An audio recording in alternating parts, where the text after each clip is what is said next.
आजर कादरी म्हणून पुण्यातील एक पत्रकार होते, त्यांच्यासोबत मी काम करत होते त्यांची प्रतिनिधी म्हणून. त्यांनी मला 3 ऑक्टोबरला रात्री 8:30च्या सुमारात मला स्टिंग ऑपरेशनला जायचंय असं त्यांनी मला सांगितलं. आणि असं सांगून त्यांनी खोटं बोलून मला तिथून स्टिंग ऑपरेशनसाठी म्हणून इकडं बारामती MIDC मध्ये VIP लॉजवर एका नेलं, लॉज बुक केलं. आणि ओमकार शेलार दरोडे, तो पण दरोड्यातला एक गुन्हेगारच आहे, तो पण त्यांचा प्रतिनिधीच आहे.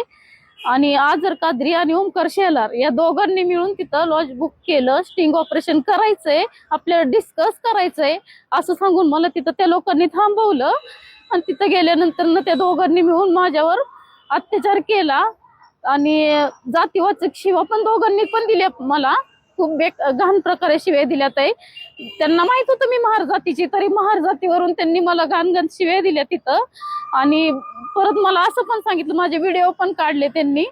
आणि नंतर मला असं पण सांगितलं, तू जर कोणाला काही सांगितलं तर पुण्यातील कोणतरी आंदेकर म्हणून कोण बंडू अण्णा त्यांची कोण गँग कसली तुझा मर्डर करीन, तुझा गेम वाजवीन, तुझ्या मुलांना पण जीव मारेन.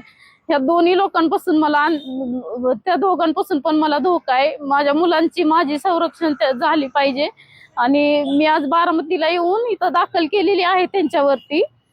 आता त्यांना काय अजून अटक केलेली नाहीये. कालपासून मी फिरते पोलीस स्टेशनला आणि अजून काही त्यांना उचलण्यात आलेलं नाही. ते काय अटक नाहीये. त्यांच्यावरनं अजून धमक्या येत आहेस, मला अजून धमक्या चालूच आहेत त्यांच्या. मला कोणाचा आधार नाहीये, काही नाहीये.